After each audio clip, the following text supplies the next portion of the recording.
The Xbox Series X is set to release for the holiday season this year. However, with the current world situation, rumors have started to appear as to whether that will truly happen, and about the consequences of the release if it does. And those, along with a few others, are what we are exploring today. Greetings gamers and welcome back to Top 10 Gaming. I'm your host Carl Monroe, and the world is literally the Spider-Man PS4 game. The console war has been raging on for years, and it seems to be fairly well matched. However, what are some of the potential truths behind one console that may ruin it for everyone? That's what we're exploring with today's list of the top 10 scary Xbox rumors. Like and subscribe if you haven't yet so we can roll the intro.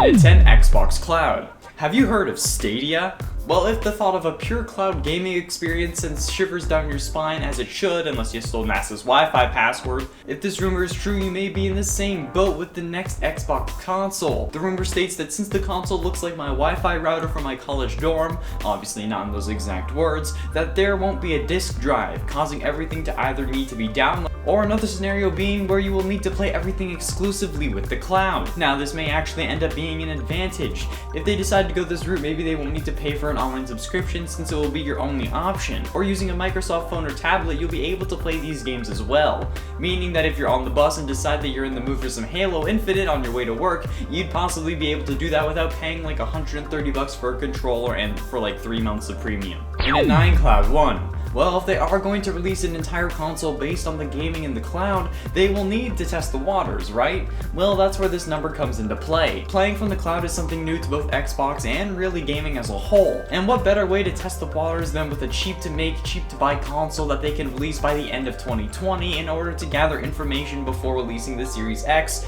in order to optimize the next console for the public. Well, it sounds like an incredible idea if true. But the thing is, if this is the plan, the new test console will need to compete with the PS5. This could go one of two ways. The test console could beat out the PS5 because it's cheaper and could potentially allow games to be played on multiple devices simultaneously. Or it could be beaten by the PS5 because it's not a full console, and the PS5 will have true 4K 60 FPS abilities, which to my knowledge has not been confirmed for the Series X yet. And it will have new features that the Series X won't. I don't know which way this could go in all honesty. And at 8, no VR. The Xbox Series X was rumored to not have any VR capabilities. Well, not capabilities, but no plans to include VR on the system, which has been confirmed by someone at Microsoft. While this isn't anything new for the series of consoles, PlayStation has done an incredible job at integrating the VR experience with the console and salvaging that failure that was the PlayStation Move by connecting the controllers to the headset. But with both PC and the PlayStation having the ability to use VR, the console could be at a very heavy disadvantage within the next release. I stand by the fact that VR is the future of gaming. I've personally played a ton of VR, my personal favorites being Skyrim, Blade and Sorcery in the Forest, but I've also played a lot of FNAF VR on this channel. And if the FNAF series is any indication of where gaming is going next, since the game series was so popular and based on the views on those lists still is, then the world is heading towards virtual reality. There are haptic suits for feeling sensations from the games, there are haptic gloves that allow you to feel like you're holding objects in game and that allow you to feel hot and cold, or even water running across your fingers. Having no VR on the Xbox is almost a death sentence if they keep this up. And at 7, delay. Okay, you know this one is basically inevitable. The world has gone absolutely mad, and can I just say this is almost identical to the Spider-Man PS4 game, okay? The COVID pandemic is similar to Devil's Breath, a disease that causes tremendous irritation in the lungs, having lots of coughing and then even death. New York gets quarantined by a private police force that the mayor calls in who start detaining people unlawfully, abusing power and brutalizing citizens. I mean, it's really freaky in all honesty, but due to the pandemic, a lot of these things have been delayed. Movies, TV shows were cut short to premiere later. The Arrowverse has to premiere in January of 2021, for example. Other games have been delayed. Plenty of things have been put on hold while the world tries to recover.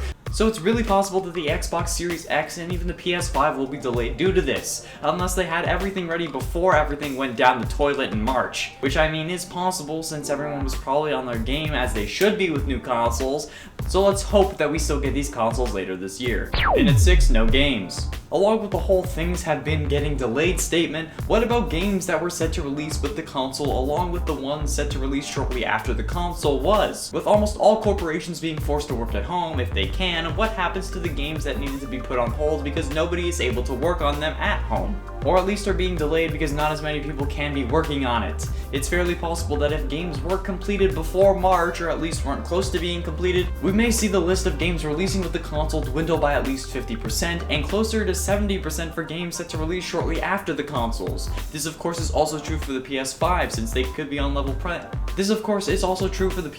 so they could be on level playing ground, but it's still worrying that people would be buying these consoles to play games that we aren't even sure would come out, and not just be left in development for something quick and easy when they get back in order to at least making some money, rather than wasting resources on a game that has a long way or even a little way to go. And at 5, Star Citizen number 2. If you don't know what Star Citizen is, you're one of the lucky ones. Star Citizen is a space combat flight simulation game that has been in alpha for years, but the most successful crowdfunding game, or at least it was at the time. The game has had its share of controversy, and if you want a better explanation of the actual game, go watch Top 10 Games That Vanished. Kelly does an amazing job in that vid and provides more detail behind the game. I'm only here to talk about the controversy, and it might happen again. If you thought loot boxes were bad, you obviously didn't know about this game. There are plots of land purchasable in-game for real money, with each plot coming in at around $50. Plus, the game released a DLC that cost, and no, I'm not joking, $27,000. To even see what the DLC contained and what you'd be getting for that $27,000,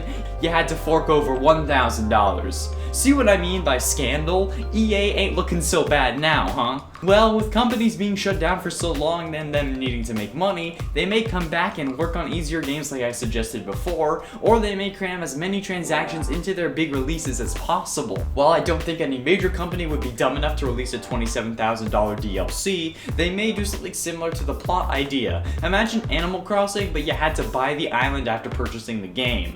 Doesn't really sound that appealing, right? Well, if Nintendo ends up being in a tight spot, you may want to purchase the game now if you intend on playing it, just so that if that happens, you won't be up shit's creek without a paddle. I mean, Nintendo wouldn't do that because they're freaking loaded, but still. And at 4, Xbox 2. Xbox has never really stuck to any specific naming conventions. There was the Xbox, and the Xbox 360, Xbox 360 S and E, the Xbox One, the Xbox One S and X, and now potentially the Xbox Series X. However, what if they're just using that as a code name and are planning on an entirely different name? I know that the original code name was the Xbox Scarlet, but Xbox Series X is literally just an amalgamation of the letters for the other Xbox One consoles. If they really want something to scream, "This is the future," shouldn't it be something with the new number? Hell, even Elon Musk's kid has a name that makes more sense than Xbox Series X. If Microsoft is really looking towards getting the message across that the new Xbox is new and improved, shouldn't they go with a name that suggests that? They could be changing the name last second, or they could just be using this as a code name within a code name for the Xbox 2 or something similar. Xbox 720. Next box. Or hell, maybe they even made a deal and this one's gonna be called the Xbox Series X Ash Archangel 12, which Elon Musk said is pronounced that way. It makes more sense than Xbox Series X, okay? Getting close to the end at number 3, weaker than PS5. From what I've been able to tell about the Xbox Series X, there has been no announcement about any 4K capabilities or 60 FPS. Of course, we all assume that that's the case, and the announcement could very well just not have shown up in my research, but there will be an issue if this is true. The PS5 has been confirmed to be able to play games at true 4K resolution, not just the cheap scale-up graphics to be 4K like the Stadia, and has been confirmed to run games at a consistent 60 frames per second. For context, this video is running at around 23 to 25 frames per second, probably more so 24, and that's the same for most television shows and movies, unless you're streaming them on my Wi-Fi, in which case it's like 3. So unless it's literally missing from my research, at which I'll be surprised because Bing is super reliable at gathering information, then the Xbox Series X is actually probably weaker than the PS5, which won't be good when the consoles get released. Unless Xbox is able to bring something else to the table, the lack of 4K could also be due to the fact that the console could get a disc free, as I suggested earlier, since streaming the game in 4K will be terrible on even NASA's internet, at least true 4K.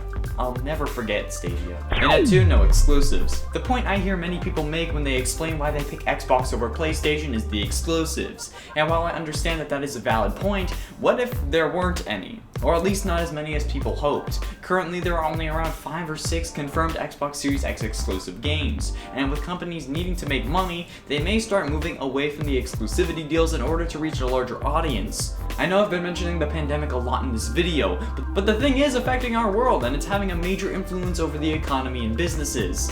If Microsoft isn't able to pay a potentially higher price in order to secure an exclusivity deal with game devs, companies may see the opportunity in expanding their exposure by releasing the games on all consoles along with potentially PC. And if games that were originally exclusives came to other consoles, there would be an incredible uptake and people would be buying the hell out of those games. Like if Halo came out on PS4, everyone would be hopping on board. I know it wouldn't happen, but you get the idea. And I mean like a main series Halo game. If that happened, there would be an incredible soar in sales. Finally, in at number 1, the Xbox Sega Series X. In the final week of May, Japanese tech journalist Zenji Nishikawa, sorry if I butchered that, teased a huge scoop coming in relation to Sega and said it was on the same level as Wired's PS5 article. This led everyone to speculate that a new Sega system was coming, but Nishikawa clarified and said that the Dreamcast 2 is not going to be announced. However, this caused people to hypothesize that the reveal will actually be a Microsoft x Sega partnership to rebrand the Xbox Series X for the Japanese market, since the Xbox has done incredibly poorly there in the past. However, this is unlikely, but something interesting nonetheless. There we have it, friends, the top 10 scary Xbox rumors. Which ones do you think are true, and do you have any theories of your own? Let me know down below, and on your way down, be sure you hit like and subscribe for daily gaming content, and ring that bell to join the clan and level up. Thank you all so much for watching. I have been and shall remain Connor Monroe, and I'll see you in another video.